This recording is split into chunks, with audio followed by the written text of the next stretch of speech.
En aquel tiempo, Jesús y sus discípulos se dirigieron a los poblados de Cesarea de Filipo. Por el camino les hizo esta pregunta: ¿Quién dice la gente que soy yo?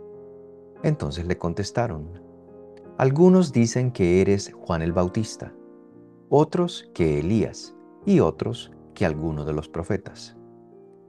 Entonces les preguntó: ¿y ustedes quién dicen que soy yo? Pedro le respondió: tú eres el Mesías. Y él les ordenó que no se lo dijeran a nadie. Luego se puso a explicarles que era necesario que el Hijo del Hombre padeciera mucho, que fuera rechazado por los ancianos, los sumos sacerdotes y los escribas, que fuera entregado a la muerte y resucitara al tercer día. Todo esto lo dijo con entera claridad. Entonces Pedro se lo llevó aparte y trataba de disuadirlo. Jesús se volvió y mirando a sus discípulos reprendió a Pedro con estas palabras: apártate de mí, Satanás, porque tú no juzgas según Dios, sino según los hombres. Después llamó a la multitud y a sus discípulos y les dijo: el que quiera venir conmigo, que renuncie a sí mismo, que cargue con su cruz y que me siga. Pues el que quiera salvar su vida la perderá, pero el que pierda su vida por mí y por el Evangelio la salvará. Bienvenidos a esta pequeña reflexión del Evangelio Dominical. En esta ocasión tenemos a Marcos 8, del versículo 27 al 35. Con la pregunta maravillosa que hace Jesús: ¿quién dice la gente que soy yo? Y luego cambia la pregunta: ¿y quién dicen ustedes que soy yo? Es un texto muy importante porque divide el Evangelio de Marcos exactamente en dos partes, hasta este punto en Cesarea de Filipo, y luego comienza otra época. El misterio de la muerte de Jesús será revelado en este texto. Así que es la preparación de la predicación de Jesús y ahora el camino a Jerusalén. Y todos sabemos en qué va a terminar ya, porque Jesús lo ha explicado. Jesús está en control de todo esto. Jesús no se está dando como un suicida a esta misión. Se está entregando por amor, pero Jesús tiene una inteligencia increíble y Él sabe para dónde los puntos y las reacciones de los líderes religiosos van guiando este momento. Jesús va abriendo el camino de Dios a los ojos del pueblo, pero al hacerlo desautoriza la enseñanza de todos esos líderes, lo cual no les gusta. Así que ellos mismos van a diseñar un camino por el cual meter a Jesús para que se cumpla lo que ellos quieren: que no hable más, que quitarlo de la película, de manera que ellos puedan volver a lo mismo de siempre. Nos cuenta el texto entonces que Jesús tiene esta pregunta preparada para los discípulos: ¿quién dice la gente que soy yo? Y las imágenes que se nos presentan, que son la respuesta de lo que los discípulos han escuchado de la gente, son siempre relacionadas con héroes del pasado.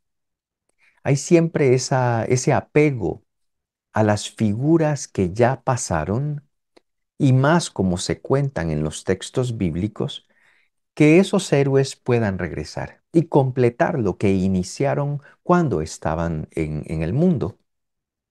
Uno de ellos, Elías. Elías había resucitado muertos, tal y como lo hace Jesús.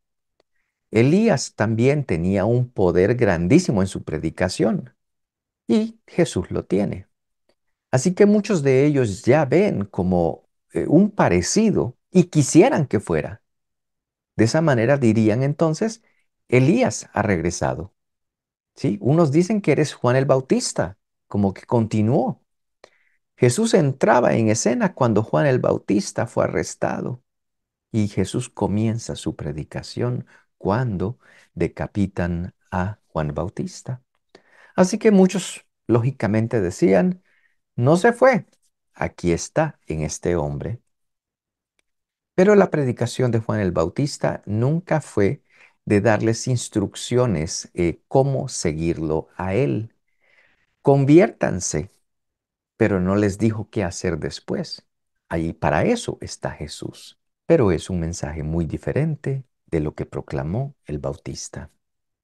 Ya que en la vida del Bautista o en las historias de Elías se abrió como una época maravillosa de revelación de Dios, en donde la gente abrió el oído, pues que se termine. Queremos ver la conclusión de esto y piensan que Jesús es el que viene a rellenar el espacio, que puede ser entonces como Juan Bautista, la reencarnación de Juan el Bautista o del profeta Elías. De nuevo, héroes del pasado, figuras que los impactaron muchísimo, pero Jesús es más que profeta, más que cualquier predicador. Jesús es el Hijo de Dios y eso nosotros lo tenemos en nuestra mente. Pero nosotros también tenemos que quitar esas expectativas personales que tenemos de Jesús y de Dios. Un Dios al servicio mío, un Dios que tiene que cumplir con cada, cada petición que yo le tenga y tiene que prepararse cada mañana a la lista de lo que yo le tengo preparado. Sería bueno pensar en eso porque Jesús nos diría, ay, ay, ay, estás igualito que Pedro. ¿Por qué no pruebas a ponerte detrás de mí a seguirme? Y vas a entender lo que Dios quiere. Viendo cómo Jesús habla con su Padre, aprenderemos a orar. Viendo la misericordia que Jesús tiene con todos aquellos que encuentra, sabremos cómo es el corazón de Dios. Viendo a Jesús alimentar al hambriento, nos daremos cuenta entonces la misión que tenemos por delante y la misión de perdón que Jesús carga sobre sus hombros, sobre su corazón y su alma, nos muestra el amor eterno de Dios por rehacer al ser humano. Pero no nos va a destruir para rehacer, va a utilizar la creación ya hecha y completarla y llevarla a su plenitud en Cristo. Muy bien, el siguiente salto entonces ahora es, ¿y ustedes? Ustedes son mis discípulos. ¿Quién dicen que soy yo? Pedro saltó de primero con la percepción correcta. Tú eres el Mesías, distinto de Juan el Bautista y de Elías y de toda otra imagen. Tú eres el Mesías.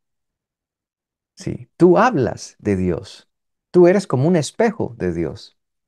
Tú eres distinto de todo. En los demás evangelios se nos dice que Jesús felicitó a Pedro. Le dijo, ay Pedro, mi Padre te lo ha revelado. Como diciéndole, tenías el oído abierto. Aquí Jesús no dice nada. Se queda callado después de la declaración de Pedro y continúa a explicar ahora qué es el Mesías a los ojos de Dios. ¿Qué será el Mesías a los ojos tuyos, de lo poco que has leído de la Biblia? ¿Cuáles son las esperanzas que se tienen sobre el Mesías? Ahora Jesús va a decir, déjame decirte lo que yo pienso y lo que yo soy en el Mesías. La declaración de Pedro es hermosa, pero Jesús insiste. Con la declaración de Pedro les dijo, no le vayan a contar a nadie lo que se acaba de decir en este círculo. Pedro declaró correctamente que él es el Mesías, pero Jesús les pide, no le digan a nadie. Muchas personas dicen es porque Jesús sabe que la imagen que ellos tienen de Mesías es todavía incipiente, comienza a desarrollarse y entonces es mejor que no cuenten lo que todavía no conocen a plenitud. Solo lo conocerán cuando lo vean en la última cena, en el Getsemaní, en el camino de la cruz, en la resurrección. Toca. Aquí estaban los clavos. Todo eso les enseñará. lo que el Mesías puede hacer. A la venida del Espíritu Santo será claro que el plan era espectacular y era completo, que abrazaba la humanidad, pero también lo celestial, que abrazaba la historia, pero abrazaba también hasta el futuro, que tocaba todos los puntos cardinales y su corazón lleno de amor y misericordia tenía el deseo solamente de amar hasta el fin. Pues, de nuevo, pero Jesús les dijo en ese momento, no le cuenten a nadie lo que se dijo aquí. Siguiente. ¿Qué dice Jesús de él mismo? Esa pregunta es muy buena hacérsela. ¿Qué dice Jesús de él? Yo creo que faltó a Pedro, por decir algo, estoy bromeando o estoy jugando con palabras y frases. Le faltó a Pedro decir, para mí tú eres el Mesías, pero ¿qué piensas tú de ti mismo? ¿Estoy en lo correcto? ¿Qué piensas tú? Jesús se los va a dar a conocer. ¿Quién eres tú, Jesús? ¿Quién eres tú? Tengo tantos conceptos, tantas esperanzas y expectativas, pero sí, qué bueno saberlo de boca tuya. ¿Quién eres tú? Y se les da a conocer, se les da a conocer claramente y les explica ese plan del que decía Jesús quiere abrazar todo. Era necesario que el Hijo del Hombre padeciera mucho, que fuera rechazado por los ancianos, los sumos sacerdotes y los escribas, que fuera entregado a la muerte y resucitara al tercer día. El mensaje que da Jesús, tratando de explicar y poner más profundamente esa imagen del Mesías, va de palabras duras a palabras tétricas, a palabras espantosas.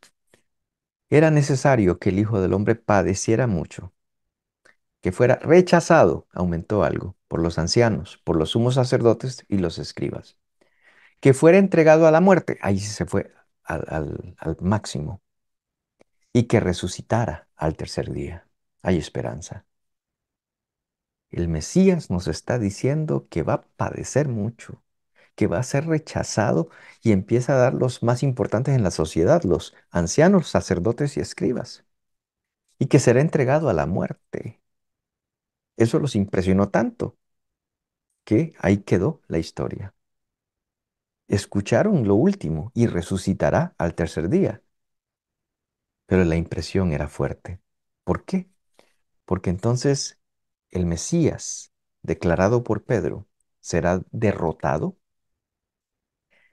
Eso le movió el piso a Pedro. La imagen de un Dios poderoso, Mesías, que sobrevive cada ataque para liberar al pueblo, el superhéroe. Jesús le dice, no, no, no, esa no es la verdadera. Allí se revela verdaderamente Dios y quién es su Hijo Jesús, en esas palabras de Jesús.